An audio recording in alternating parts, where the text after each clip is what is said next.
이 붕괴라는 걸로 이해를 해도 일반적인 재무제표를 이해할 때는 별로 문제가 없습니다. 결국 붕괴 방법을 알면은 재무제표가 나오고 재무제표가 나오면은 이거 답 쓰면 되니까. 자, 그러면은 그냥 연결도 재무제표 작성하듯이 연결을 한 날에는 이 거래 하나 있으면은 개별 재무제표에 따로 반영하고 연결 재무제표에 따로 반영하면 되는 거 아닌가요? 근데 그렇게 하지 않죠. 자, 제일 와닿는 케이스는 뭐 이런 거야. 자, 연결을 할지 말지. 뭐 양적인 기준은 지분율이지만 플러스 다른 질적인 요소들도 고려를 해야 되죠. 자, 그러면은 기말이 딱 됐는데 이런 이슈가 있어. 자, 주총에 갔는데 내 지분율이 40%인데 주총에 갔더니 전체 주주 중에 70%만 참석을 했어. 그리고 나는 내가 참여를 해서 40%. 그럼 내가 실질적으로 50%를 초과하는 영향력을 이번 주총에서 행사를 했죠. 자, 이거 연결해야 돼요? 말아야 돼요?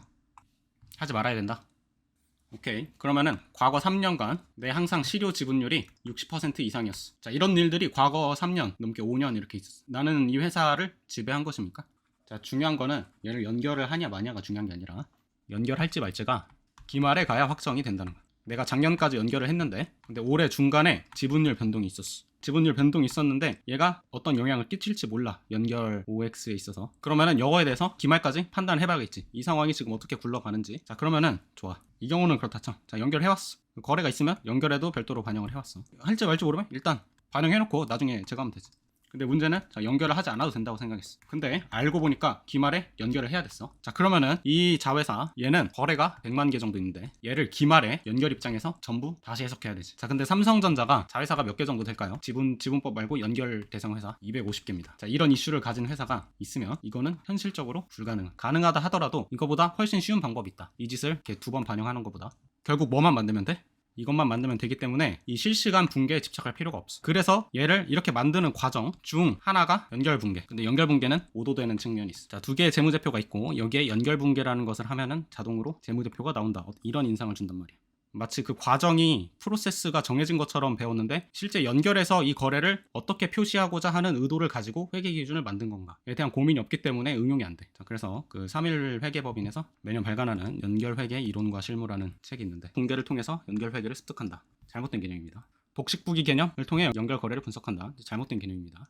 자, 연결 조정 붕괴는 회계 처리가 아니다. 이 목표값이 연결 재무제표인데 이것을 규정하는 것이 연결 회계고, 자, 취지는 어쨌든 개별 재무제표 입장에서는 이 거래들이 반영이 돼 있다. 따라서 거기서 연결 회계 처리의 관점과 다른 부분만을 수정해서 얘를 만들겠다. 그래서 자, 단순 합산 재무제표를 연결 관점으로 변형하는 과정이다. 자, 근데 이건 뭐 단순 합산 재무제표에서 출발하지 않아도 됩니다. 얘만 만들면 되기 때문에 단순 합산은 얘를 그냥 위아래로 합한 상태에서 시작하겠다. 그냥 그렇게 하는 거고 얘는. 그렇게 하지 않아도 얘만 만들 수 있으면 상관없어. 연결 조정 분계라 표현하지만 회계 정보를 표현하는 개념 분계도 아니다. 본질은 연습장의 끄적거린 메모다. 숫자가 헷갈리지 않기 위해서 그냥 정리를 분계와 유사한 형태로 해놓은 것이다. 연결 회계 규정은 여기서는 이제 어떤 사람의 얼굴을 아이유의 얼굴로 만드는 거로 비유를 했는데 이 아이유의 모습만을 설명하고 있다. 이렇게 만들어라 라는 이 결과물만 표현하고 있다. 자, 그 성형 수술 과정은 시술사의 취향에 따라 맡기고 규정으로 설명하지 않다. 당연하죠. 왜냐면 이것만 만들면 되기 때문에 그 과정에서 분계를 쓰든 무슨 와꾸를 쓰든 뭐 표를 쓰든 알 바가 아니죠. 자, 아이유라는 목표값을 제시했으니까 나머지는 알아서들 하라. 자, 기준선은 수준 낮게라는 표현을 쓰고 있죠. 연결 조정 붕괴를 제시하고 있지 않다. 그런데 세간에는 정형화된 연결 조정 붕괴가 떠돌아다닌다. 초심자들은 그것이 마치 기준서가 제정하고 있는 연결 회계라 착각하게 된다. 자, 연결 조정의 형태, 이른바 여기선 연결 조정 붕괴라고 표현하지만 이거는 여러 모습이다. 차이는 있지만 계정 과목을 합산하면 어떤 형태로든지 모두 동일한 값이 나온다. 그래서 결국 연결 재무제표가 어떤 모양인지, 그리고 주로 쓴 도구가 개별 재무제표의 자산 부채로부터 출발하고 있기 때문에 개별 재무제표와 어떤 차이가 생기는지 그것들을 이제 머릿속에 구조를 잘 짜야 헷갈리지 않는다. 자, 과정은 여기가 이제 개별 재무제표인데 연결이랑 차이가 나는 것만을 조정해서 이렇게 만들겠다. 이게 자회사고 이게 모회사다. 그럼 여기가 원래 쪽은 자본, 여기는 주식인데 이거 서로 사라지는 게 투자자본 상계 이렇게 갖다 붙이면 연결이 되고, 이거는 이제 이익이념으로 마감하고, 이건 비지배 주주가 번 거니까 이익이념하고 비지배 지주로 바꿔주고, 이거는 내가 투자한 자본이 아니니까 이것도 비지배 지분으로 바꿔주고, 이렇게 하면은 연결이 되는데 이렇게 만들어진 재무제표에 내부 거래가 있었다. 그러면은 이렇게 하면 틀린 재무제표가 나온다는 거죠. 그래서 그것들을 조정을 해주고 마감을 한다. 자, 이걸 조정해준다는 건 자, 지금 재무상태표만 있는데요. 사실은 손익계산서도 있겠죠. 자, 손익계산서 이게 모회사 거 자회사 거 단순 합산한 거 이거를 연결을 조정하지 않은 단순 합산 손익계산서 재무제표를 정리를 하면은 이게 단순 합산해서 내부 거래를 조정하지 않고 연결을 했다. 그러면은 이거에 대한 손익계산서도 현재 이 상황. 근데 연결을 한 상태에서 IFRS가 아니 너네는 이렇게 보고해야 돼 라고 규정을 하고 있다면 얘를 이렇게 바꿔주는 과정이 필요하다. 그럼 뭘 바꿔줘야 되냐? 일단 첫 번째 자산 차이 조정해줘야 되고, 그럼 자산 차이 다르니까 단기순이익이 당연히 달라지겠죠. 자, 근데 단기순이익 이렇게만 조절하면 안 되고 개별 손익계산서 항목 매출이 얼마 조정되냐, 매출 원가가 얼마 조정되냐, 감가상각비에서는 얼마 조정되냐, 이것까지 알아야 이제 손익계산서를 완벽하게 조정한다고 할 수 있는 거. 그러면 800이 조정이 돼서 600을 만들었다. 그래서 단기순이익이 600이다. 이렇게 하면 연결분계가 연결 재무제표가 완성이 안 되죠. 왜 안 되죠?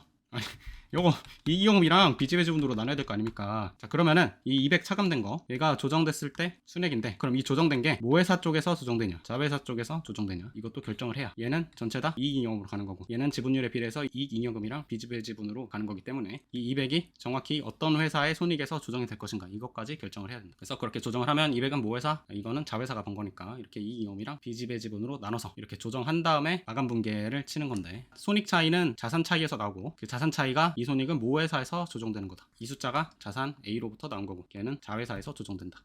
이거는 모회사가 번 거니까 전부 다 이익잉여금으로 가고, 이건 자회사가 번 거니까 모회사 지분하고 비지배지분으로 이렇게 나뉘어서 간다. 그래서 얘를 마감해서 올려주면 이렇게 연결 분계가 된다. 자, 그럼 이 짓을 매년 하면 연결 조정이고 뭐고 필요 없이 다 알 수 있죠. 자, 자산가액 차이 알 수 있고 손익 차이 알 수 있고 심지어 자본도 다 나오죠. 그래서 이런 방법을 쓸 수 있다. 근데 이거는 일단 첫 번째 수업용이고, 자, 만약에 연결 현금흐름표 묻는다 5%요. 연결 자본변동표 묻는다. 자, 이거는 풀 수 있게 좀 개조를 할 수 있는데 뭐 그것까지는 안 하겠습니다. 너무 귀찮기 때문에. 연결 자본변동표 가능합니다. 그 다음에 주석 안 되겠죠. 주석 당연히 안 되죠. 네, 근데 손익계산서 조금 어렵다. 그렇죠. 여기에 그 손익계산서 항목이 써여 있지 않기 때문에 추가적인 고려가 필요하고, 자산가액 바로 알 수 있죠. 자, 근데 바로 알 수 없는 경우도 있습니다. 언제 바로 알 수 없냐? 자, 순자산 차이가 같을 때. 예를 들어 연결에서는 부채랑 자산이 둘 다 없는데 개별에는 부채랑 자산이 같이 있다. 1000 이렇게 나오면 순자산 차이가 없어서 손익에도 차이가 없어. 손익의 차이가 없고 자산 차이도 없기 때문에 연결 조정표에 반영할 수 있는 수단이 없습니다. 그래서 이런 것들은 따로 연결 조정표를 이용해 풀겠다. 그러면은 본인이 개념 정리가 잘 돼 있어야 암산으로 할 수 있겠죠.